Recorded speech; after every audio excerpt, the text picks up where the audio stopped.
Assalamualaikum adik-adik semuanya. Biar aku tebak nih, di rumah kalian pasti pernah merebus air bukan? Ketika air yang kalian rebus itu mendidih, coba deh kalian kasih gula. Apakah dia masih tetap mendidih? Jadi nggak mendidih kan? Pasti diperlukan waktu yang lebih lama lagi untuk mendidihkannya kembali kan? Jadi kenapa kok bisa sampai seperti itu? Simak baik-baik video ini, nanti kalian akan menemukan jawabannya. Jangan di skip, biar kalian ngerti ya.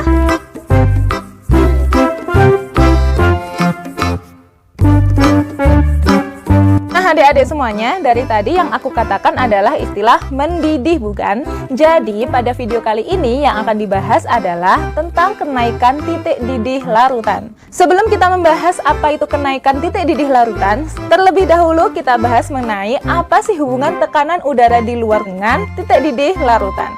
Nah, kalian lihat animasi berikut ini ya. Coba deh kalian ajak satu aja teman kalian untuk mendidihkan air secara bersamaan. Tapi ada yang dibedakan nih. Yang satu ada di gunung, yang satu lagi ada di daratan.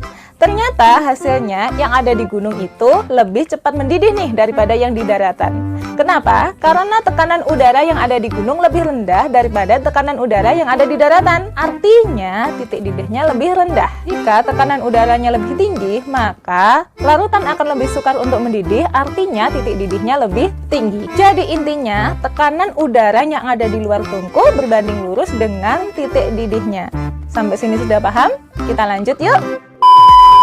Lagi-lagi adik-adik, sebelum kita membahas tentang apa sih itu kenaikan titik didih, terlebih dahulu nih, kalian harus tahu apa sih itu mendidih?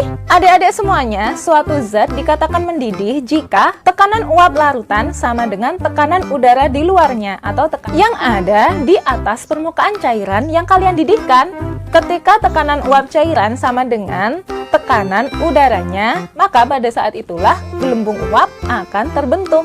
Nah, gelembung cairan ini dapat mendorong diri ke permukaan menuju fasa gas. Nah, adik-adik, dengan kata lain, mendidih merupakan fenomena terjadinya perubahan wujud zat dari cair menjadi gas. Nah, adik-adik, suhu saat terjadinya fenomena ini disebut dengan titik didih. Oke, bisa dimengerti ya? Nah, ini dia adik-adik. Akhirnya kita akan membahas tentang apa sih itu kenaikan titik didih larutan. Nah, adik-adik, kalian masih ingat video yang ini nggak?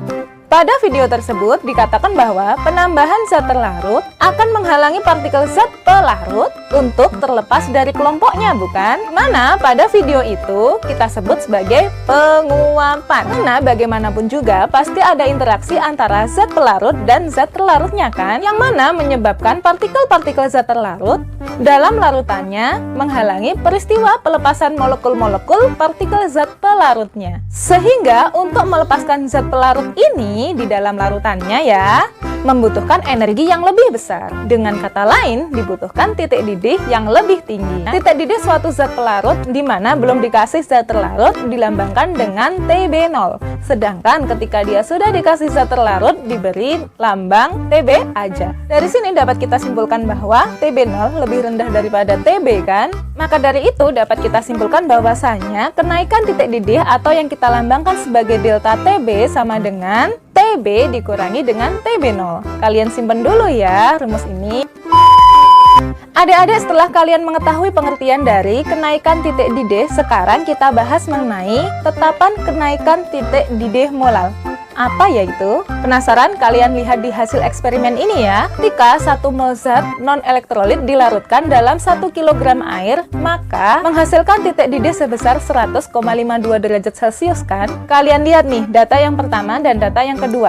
Di sana antara sebelum dikasih zat terlarut dan sesudah dikasih zat terlarut sebanyak 1 mol, ternyata ada selisih kan sebanyak 0,52. Sekarang kalau misalkan dilarutkan 2 mol zat terlarut, ternyata titik didih yang dihasilkan adalah 101,04 derajat Celcius kan? Dari sana kalau misalkan dicari selisihnya antara data yang ketiga dan data yang kedua didapatkan angka yang sama, yaitu 0,52 derajat Celcius. Nah, Angka 0,52 derajat Celcius inilah yang disebut sebagai tetapan kenaikan titik didih molal pelarut, atau kita lambangkan sebagai KB air. Nah, dengan kata lain, dari data eksperimen tersebut didapatkan hubungan antara mol dan titik didih kan, di mana mol berbanding lurus dengan titik didih larutannya. Nah, karena seperti yang kita ketahui bahwasanya molalitas adalah seperti ini, di mana MT per MR adalah mol, maka molalitas berbanding lurus dengan titik didihnya. Sehingga rumusnya dapat diganti sebagai berikut ini. Delta TB sama dengan molalitas dikalikan dengan KB.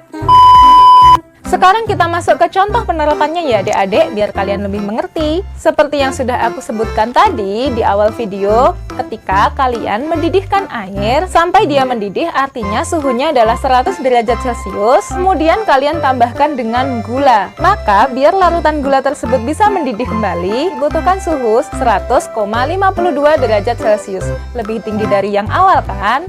Artinya dibutuhkan suhu yang lebih tinggi untuk melepaskan molekul pelarut air dari kelompoknya. Karena bagaimanapun juga ada interaksi antara air dengan gula. Intinya air ketika dia mau menguap, mau lepas, diikat nih sama gulanya. Sampai sini sudah paham? Akhirnya sekarang kita masuk ke contoh soal ya adik-adik. Kalau contoh soal bukan giliran aku lagi nih, sekarang giliran anak ini nih, ya. Halo teman-teman semua, sekarang giliran aku ya. Di sini ada soal nih teman-teman. Hitunglah titik didih suatu larutan yang mengandung 20 gram kloroform atau CHCl3 dengan MR-nya 119 dalam 500 gram benzena dengan nilai KB 2,53 derajat C per molal bila titik didih benzenanya 80,1 derajat C. Yang pertama kita harus tahu dulu yang mana pelarut dan yang mana terlarut. Kita bisa tahu pelarut di sana ada kata-kata dalam, berarti kloroform ada di dalam benzena kan, berarti zat terlarut ada di dalam pelarutnya. Maka dari itu benzena sebagai pelarut dan kloroform sebagai zat terlarutnya. Kita lanjut ya teman-teman. Kalau sudah kita pisahkan yang diketahui apa aja, kita pisahkan yang mana yang pelarut, yang mana yang terlarut. Habis itu kita hitung molalnya dulu nih teman-teman. Rumusnya kayak gitu ya.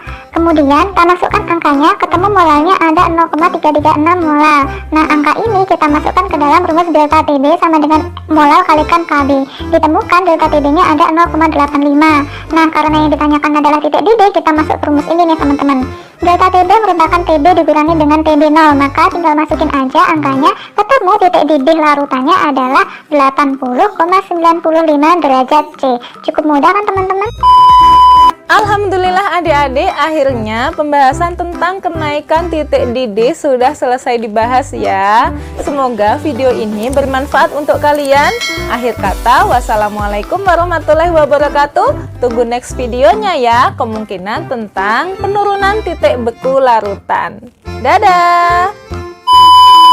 Larutan. Betul. Sebelum kita membahas, sudah dikasih zat terlarut, diberi lambang P aja. Kok P, TB?